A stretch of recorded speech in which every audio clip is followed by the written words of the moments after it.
सत्यनारायण जी। राधा वल्लभ श्री हरिवंश महाराज। श्री हरिवंश महाराज जी। महाराज जी, जब भजन थोड़ा बढ़ने लगता है तो मन में एक अहंकार पैदा होने लगता है कि मैं दूसरों से श्रेष्ठ हूं क्योंकि मैं भजन कर रहा हूं। महाराज जी, इस भजन के अहंकार से कैसे बचें? भक्त नामावली का पाठ करो।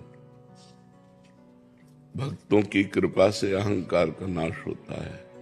तिनकी संगति रहत जाति कुल मद शबनन से, संतत सेवक सदा भजत जे श्री हरिवंश। एक ध्रुवदास जी कृत भक्त नामावली है और एक भगवत रसिक जी कृत भक्त नामावली है। भक्तन की नामावली जो करी है चित लाए, ताके भक्ति बढ़े घनी अरु हरि होए सहाय। उसकी हृदय में ऐसी घनीभूत भक्ति बढ़ेगी कि अभिमान नष्ट हो जाएगा। ध्रुवदास कृत भक्त नामावली या भगवत रसिक कृत भक्त नामावली, ये दो नामावलियां हैं। इनमें भक्तों के नाम हैं, उनका स्मरण है, तो भक्त स्मरण से अभिमान का नाश हो जाता है। और दूसरों में भगवान विराजमान है तो उनको इस भाव से देखो कि सब में भगवान विराजमान है, पर हम पर कृपा है भगवान की, इसलिए हमसे नाम जप होता है। यदि भगवान की कृपा ना हो तो अभी हम भी गंदे आचरणों में फंस जाए। माया बहुत विचित्र है ना, तो इसलिए दैन्य रहो और भक्तों की आश्रय रहो और भक्त नामावली का पाठ करो तो अहंकार खत्म हो जाएगा। पूनम जी। राधे राधे महाराज जी। महाराज जी, जैसे आपके श्रीमुख से सुना है कि सेवा स्वार्थ मुक्त होनी चाहिए, लेकिन हमारे मन में ये भाव आता है कि हमें गुरुदेव की श्रीअंग सेवा करने का सौभाग्य मिले, जिससे हमें गुरुदेव की समीपता प्राप्त हो। महाराज जी, मेरा प्रश्न है कि इस तरह का भाव गुरुदेव के प्रति अनन्य लगाव है या मेरा स्वार्थ है कि गुरुदेव की समीपता? इष्ट और गुरु के प्रति जो प्रीति होती है वो विशुद्ध मानी जाती है। संसार के प्रति जो प्रीति होती है वो अशुद्ध मानी जाती है। उसमें काम, राग, स्वार्थ, आसक्ति होती है।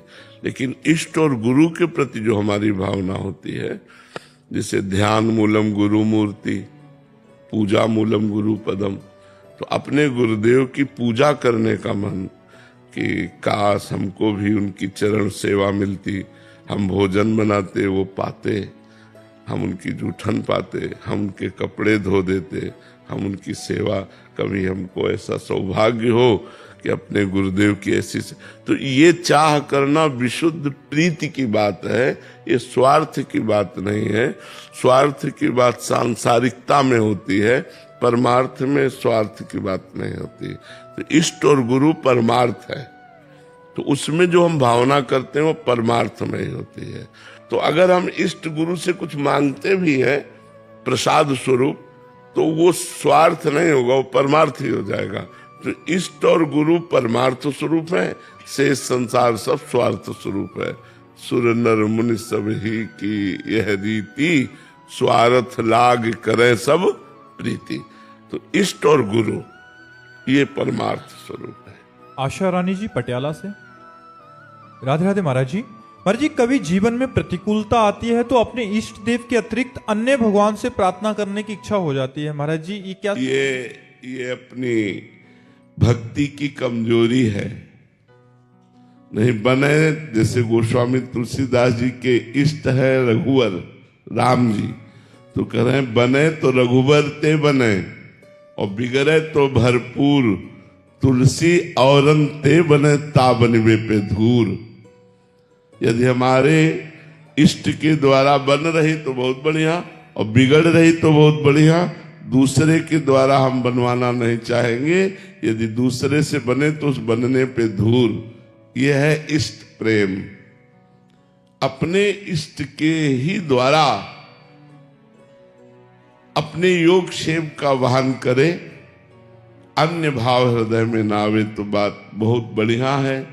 अभी ये कमजोरी है। भजन करो और सत्संग सुनो और भगवान की कथाएं सुनो, जिससे भगवान में दृढ़ विश्वास हो जाए। अगर हम अपने गुरु प्रदत्त नाम और इष्ट पर विश्वास नहीं और अन्य देवी देवता या अन्य भगवत स्वरूपों की तरफ हमारा मन जाए तो अभी अनन्यता नहीं। नेकहु मन चले तो अनन्यता नाए, महापुरुषों ने कहा। नेक हो नहीं, राई के समचलत ही होत और की ओर। ऐसा नहीं कि हम उपासना जिनकी कर रहे हैं वो असमर्थ हैं, ऐसा थोड़ी है, वो सर्व समर्थ है, उन्हीं से सब बन जाएगा। इसलिए हमें अन्य की आवश्यकता नहीं है। भजन करो और सत्संग सुनो और कथाएं सुनो, जिससे तुम्हें भगवान की महिमा का ज्ञान हो और अपने भगवान के नाम रूप में दृढ़ अनन्य निष्ठा हो जाए। इसी का नाम भक्ति है। जैसे मीरा जी की है, मेरे तो गिरधर गोपाल दूसरो न कोई, जाके सिर मोर मुकुट मेरो पति सोई। ये बात बने तो रघुवरते बने, इसलिए अपने इष्ट में अनन्य रहो। मुलायम सिंह जी शिवपुरी से।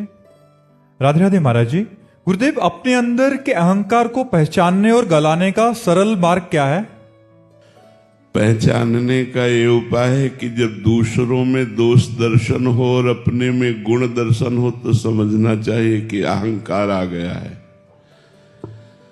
अपने में गुण दर्शन और दूसरों में दोष दर्शन, अपने में अच्छाई और दूसरे में बुराई दिखाई दे तो समझो अहंकार आ गया है। और अहंकार नष्ट करने का उपाय है सद्गुरु की शरण, संतों के वचन सुन करके उनको आचरणों में उतारे तो ये पता चलेगा कि सब कुछ भगवान की कृपा और संतों की कृपा से हो रहा है। तो हम अहंकार क्या करें? हमने अपनी आंख बनाई है क्या? हमने अपना शरीर बनाया है क्या? हमने अपनी बुद्धि बनाई है क्या? तो ये सब भगवान का बनाया हुआ, तो अहंकार हम क्यों करें? पर मलिन बुद्धि के कारण अहंकार होता है। इसलिए नाम जप करो और सत्संग सुनो और बार बार भगवान से प्रार्थना करो कि नाथ मुझे अहंकार रहित कर दो। कहीं मेरा अहंकार इतना न बढ़ जाए कि कोई अपराध बन जाए और आपसे मैं विमुख हो जाऊं। हे प्रभु हम पर कृपा करो। तो प्रभु से प्रार्थना करने पर सब ठीक हो जाता है। सत्संग सुनो, नाम जप करो, प्रभु से प्रार्थना करो और हो सके तो सबके चरणों में वंदना करो, क्योंकि सब भगवत स्वरूप हैं। तो बंधन भक्ति से भी अहंकार नष्ट हो जाता है, भगवान की प्रार्थना करने से भगवान की कृपा से भी नष्ट हो जाता है, और नाम जप करने से निर्मल बुद्धि होने पर भी अहंकार नष्ट हो जाता है। तो ये तीनों उपाय करो। उपवेश जी नोएडा से। राधे राधे महाराज जी, गुरुदेव भगवान मन में चलने वाले प्रश्नों का स्फुरण कब बंद होगा? जब निष्पाप हो जाएगा। मन में जो स्फुरणाएं होती हैं, दुर्वासना मम सदा परिकर्षयन्ति, ये दबी हुई परत की परत दुर्वासनाएं हैं, नाम जब से नष्ट होती जाती है, पर पूर्णतः जब नष्ट हो जाएंगी तो जैसे दीवाल घड़ी का सेलाइच लो तो सेकेंड की सुई सेकेंड बिल्कुल रुकी, मिनट की मिनट में रुकी, घंटे की घंटे में रुकी। ऐसे तुम्हारा मन बुद्धि चित्त अहंकार परमात्मा में स्थित हो जाएगा। जब परमात्मा में स्थित हो जाएगा तब अन्य स्फुरण बंद हो जाता है, अर्थात निष्पाप अंतःकरण में विषयों का स्फुरण नहीं होता।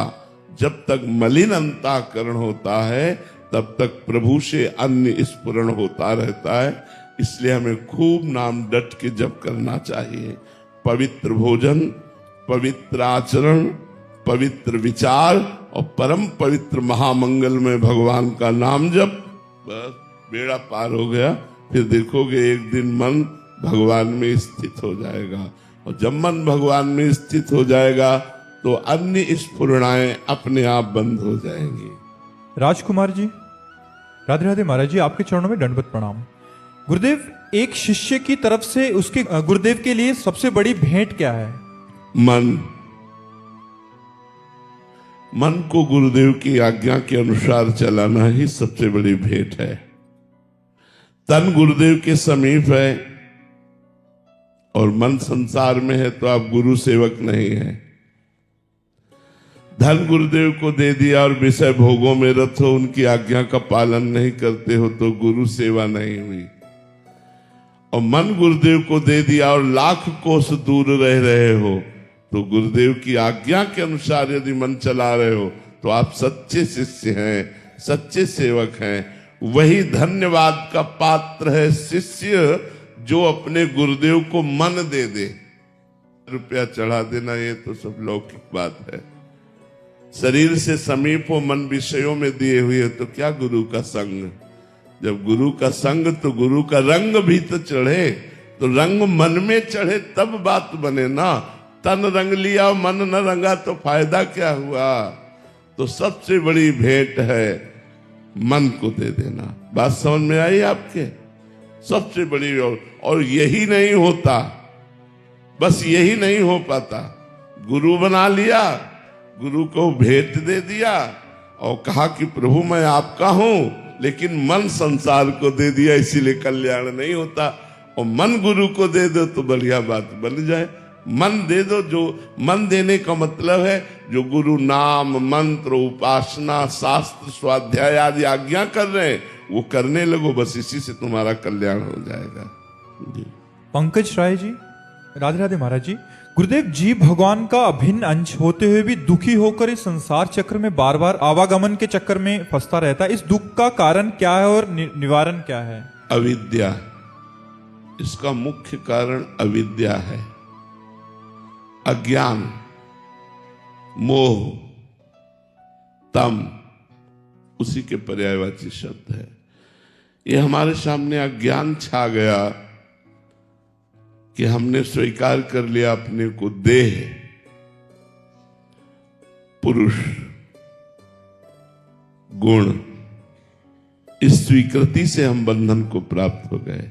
निर्गुण चिदानंदमय भगवत स्वरूप होते हुए भी मैं अपने को भूल करके माया रचित पांच भौतिक देह में अहम कर बैठा कि मैं पुरुष हूं, मैं स्त्री हूं, और कर्मों में प्रवृत्त हो गया और विषयों में सुख खोजने के लिए विषय भोग करने लगा।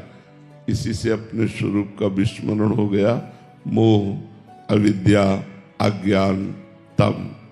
इसी अज्ञान को दूर करने, अज्ञान तिमिरांधस्य ज्ञानांजन शलाकया चक्षुरुन्मीलितम तस्मै श्री गुरुवे नमः।